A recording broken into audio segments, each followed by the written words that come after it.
Karena dulu ulama itu sudut pandangnya itu ya seperti itu. Ada yang ulama suka ibadah itu sholat, ada yang milih tidur. Sampai Imam Ghazali bilang suatu saat ibadah terbaik di zaman akhir itu tidur kan. Sholat saja kalah sama tidur kan. Tapi itu loh ya, yang wajib tetap loh, terus kamu gak sholat wajib. Begini beliau mencontohkan itu. Ada orang sholat tahajud terus obsesinya itu ingin hajatnya terkabulkan. Sementara yang tidur obsesinya nikmati rahmatnya Allah, boleh tidur, bisa tidur. Kata Imam Ghazali, timbang kita tahajud terus menuntut pangeran aduk turu kan. Mergo engko di akibat terus setan memberi bisikan, lo nyatanya kamu tahajud ya gak terkabul. Berarti cerita bahwa Nabi ngendikan kalau doa tahajud mustajab enggak. Daripada ngono kan aduk turu ora tau donga ya Imam Ghazali. Timbang abri-abri Islam kan, timbang elek-elekin apa? Islam. Jadi ulama itu mulai dulu itu sudah berpikir. Banyak orang menjadikan tahajud, sholat malam itu media untuk hajatnya. Dan kalau nggak kesampaian ini mutung. Nyalahkan kiainya ijazah ramandi. Macam. Daripada ngono ora usah apa? Tahajud itu turu. Dan jenis kayak ini tuh banyak. Makanya ulama kayak saya itu saenake dhewe itu ya jarak.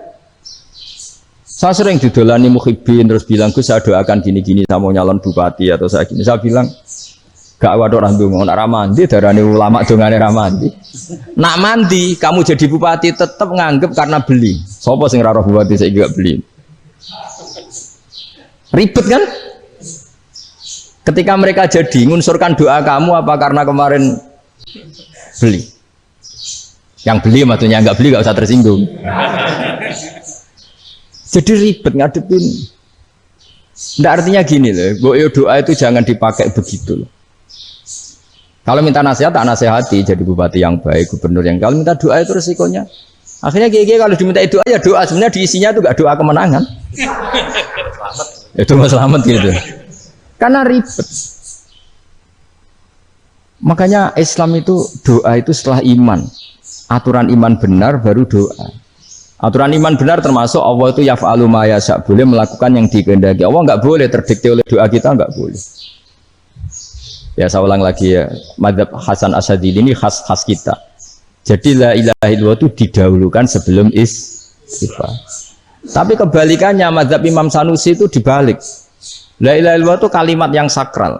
Karena yang sakral dibutuhkan muqaddimah, yaitu yang melafadzkan harus yang sudah bersih, yang sudah steril baru melafadzkan la ilaha illallah. Maka dalam madzhab Sanusiyah istighfar dulu baru la ilaha illallah. Nah, dalam madzhab Abul Hasan Asyadzili kebalikan, istighfar itu sah setelah sahnya tauhid. Kamu ikut mana tuh? Asyadzili apa Sanusiyah? Alhamdulillah sama-sama tidak paham ya sudah. Akhirnya sudah. Ya saya nggak kemana-mana kan gitu. Jadi apa ya? Terus ini saya teruskan ini biar khas pesantren atau khas NU lah, kalau bahasa Pak Rektor khas NU. Ini Ben sampean tahu beberapa perbedaan itu lazim, halaman 24. Ya, halaman 24 sama 25. Tak baca, ini masih orisinil. An Sufyan bin Uyainah, ini juga gurunya Imam Syafi'i. Kata Sufyan bin Uyainah, beliau cerita, kana Isa wa Yahya alaihi masalam ya'tiyanil qaryah. Fayas'alu Isa an syirari ahliha. Wa yas'alu Yahya an khiyari ahliha. Jadi Nabi Isa dan Nabi Yahya itu satu generasi, sama-sama masih muda. Kalau di satu kampung yang Nabi Yahya tanya, ini keluarga terbaik siapa? Saya mau nginap di situ karena kumpul orang baik itu nyaman. Kalau Nabi Isa kebalikan, keluarga terburuk mana ya, saya tak di situ. Nah terus akhirnya faqala lahu Yahya lima tanzilu ala syirarin nas. Kenapa kalau kamu bermalam kok malah kumpul orang-orang yang nakal?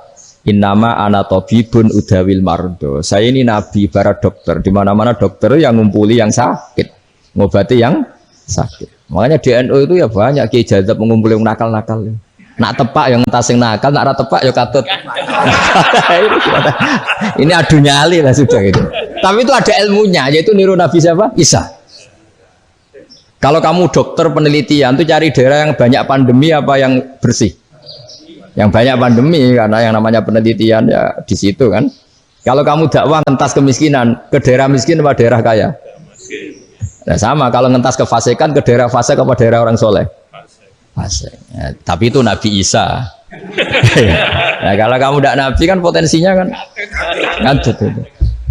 Tapi setidaknya bahwa kita sering disalahkan karena punya beberapa tokoh yang ngancani fasik-fasik, itu sebenarnya ada dalilnya, yaitu Nabi siapa? Isa. Nah terus masalah tegas dan lunak.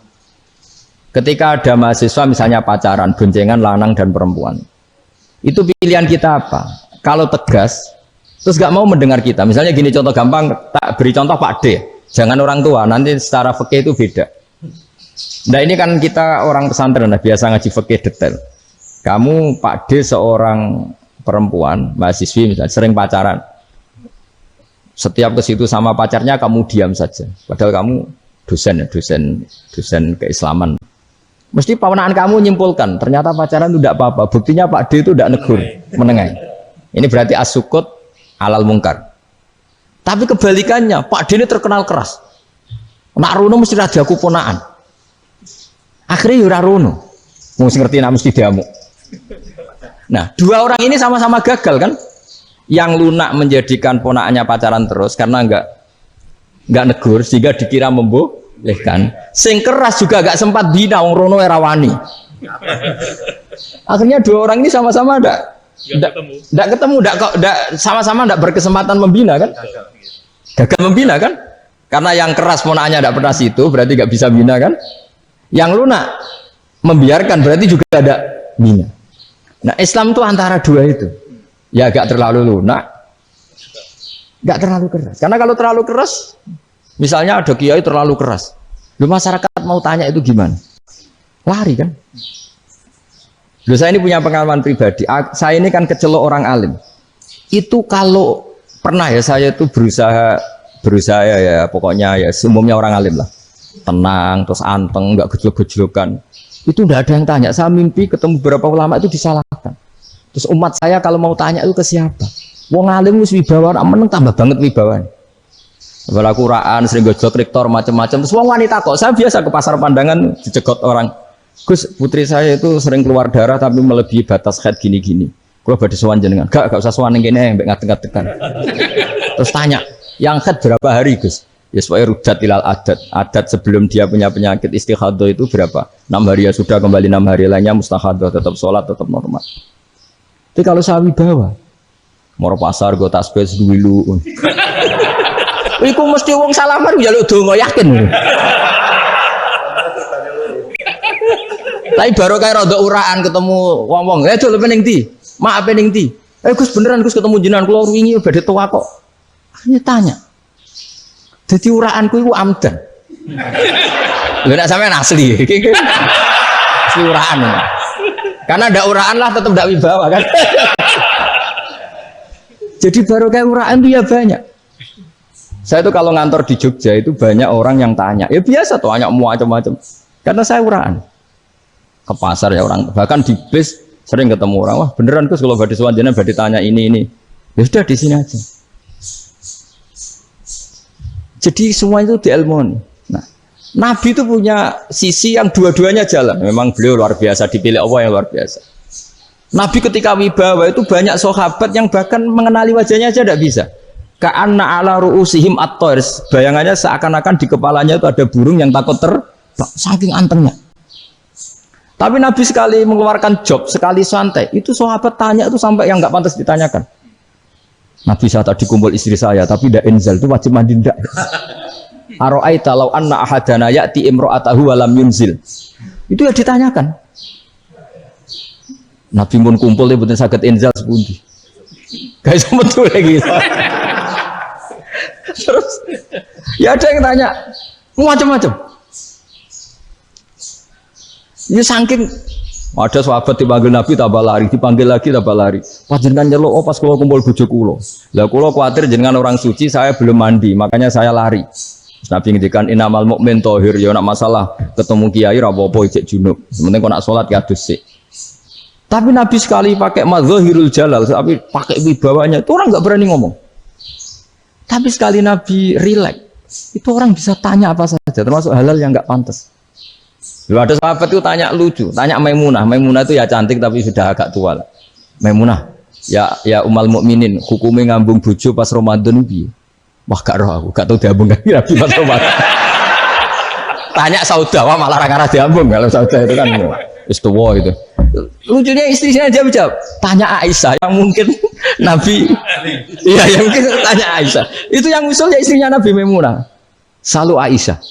Tanya Mbak Aisyah. Ya Amirul ya umal mukminin gini-gini. Aisyah yang cantik masih perawan kan.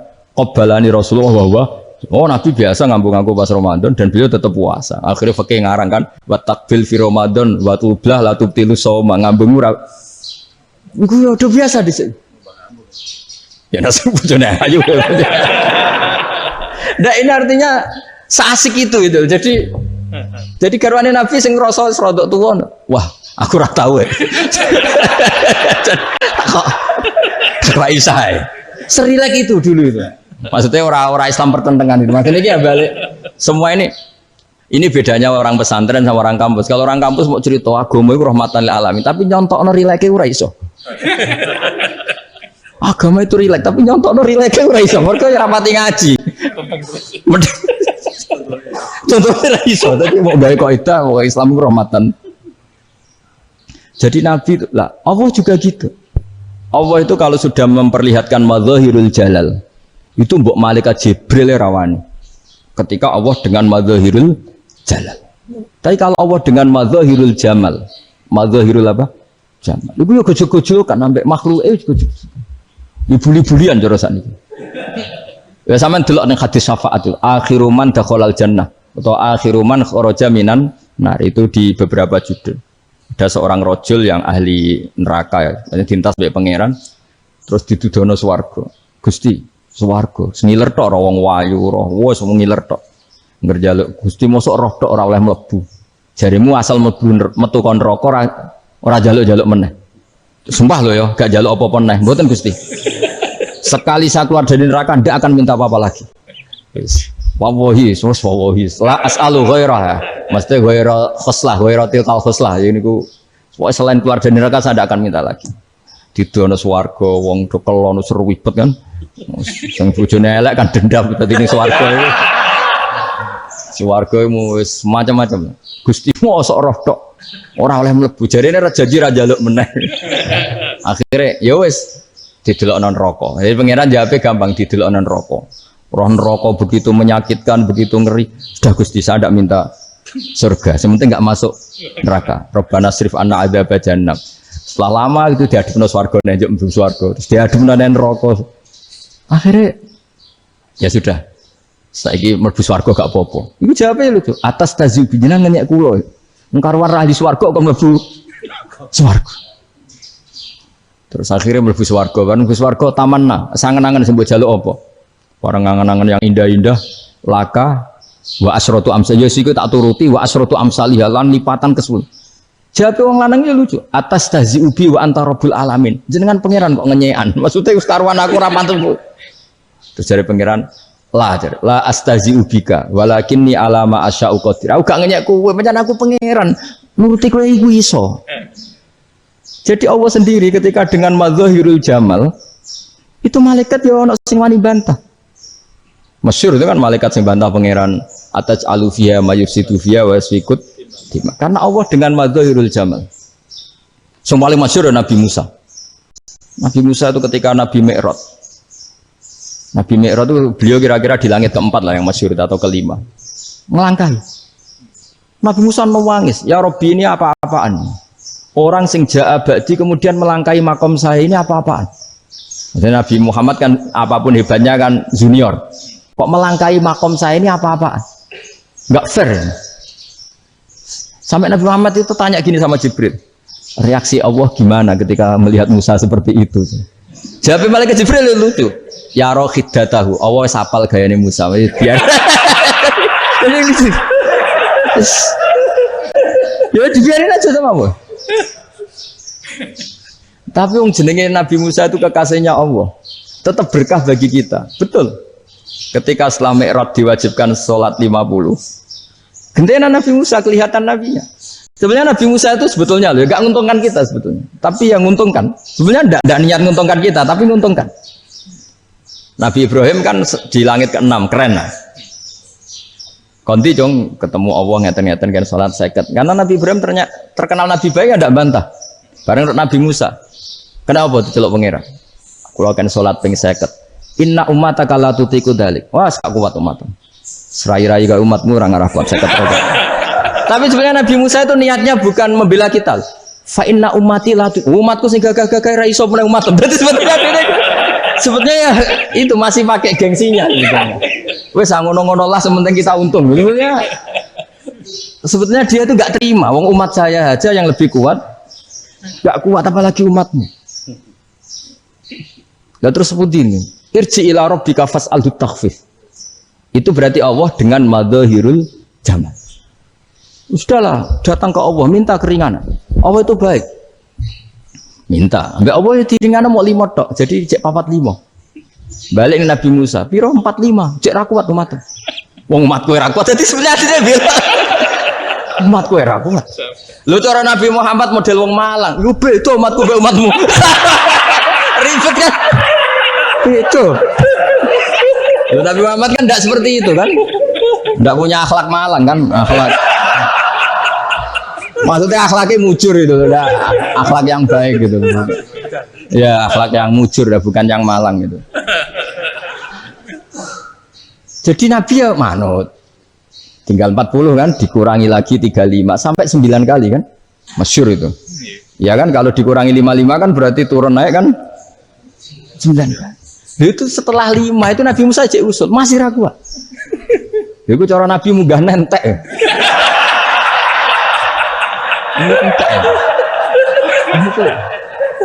Terus iya doa tuntas betul sebebas terus munggah ado-ado laopo ngapain itu akhirnya Nabi Muhammad sudah sampun ya kalimah Allah saya ini malu sama Allah sudah 9 kali dan diturutin terus.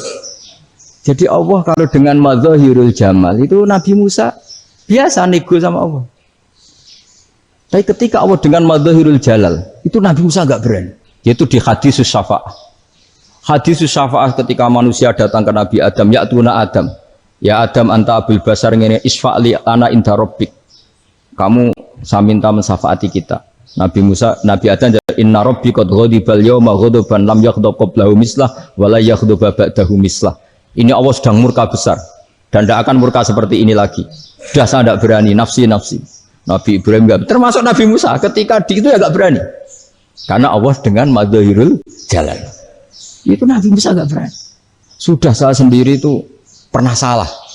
Yaitu saya membunuh seseorang yang enggak disuruh oleh Allah membunuh itu. Yang pas jotosi orang Kipti. Akhirnya datang ke Nabi Muhammad. Pas ke Nabi Muhammad, Allah dengan madzahirul jamal.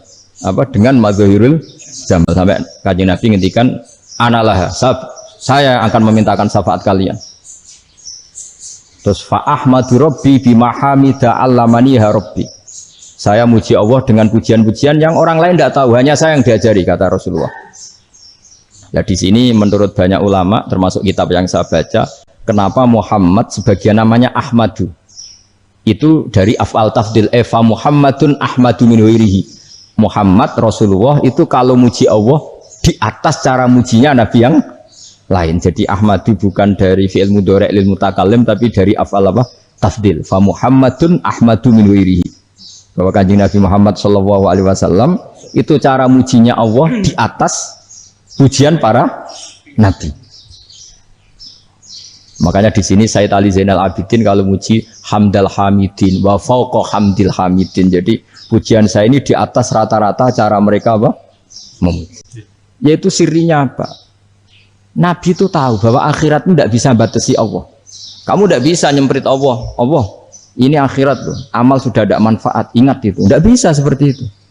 Allah itu nggak bisa tunduk sama konstitusi yang bernama akhirat. Artinya Allah meskipun di akhirat tetap dua hak yaf'alu ma yasa atau yaf'alu ma yurid. Nggak bisa kamu terus wah ini akhirat amal ra iso dikirim wong mati, amal ra iso dikirim. Yo pangeran kok mbok atur. Kalau kita yang mengirimkan tidak bisa, tapi kalau Allah tetap bisa. Makanya ada kiai mengatakan kok untuk qadar ora iso dirubah, itu kamu.